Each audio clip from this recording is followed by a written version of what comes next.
Magandang hapon na naman sa ating lahat mga kamamsi. Ayan. Ayan, on the go na ang ating soup. Maaga tayong mag-prepare ng soup kasi maya-maya magsusundo ang mamsi. Ayan na, kumukulo-kulo na ang ating soup. Kanina ibinalans po natin.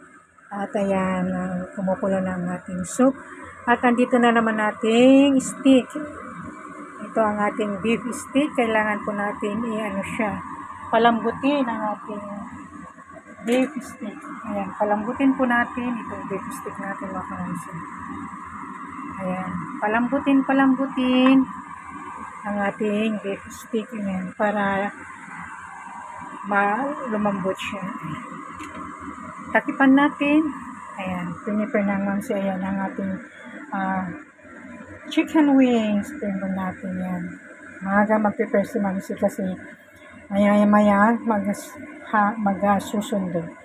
At ito na naman, i-prepare din natin gulay. Itong broccoli.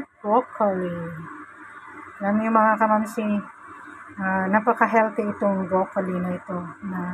Ito lagi namin inuulam kasi siya lang, boil lang siya.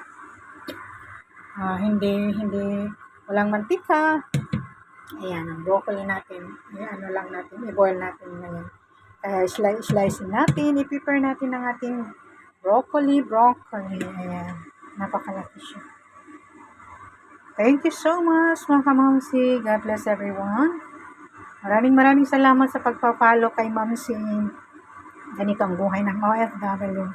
Kailangan na hindi malumani ang paggalaw. Kailangan bilis. Ayan, mamaya 5 o'clock magsusundo na ang Mamsi. Ayan.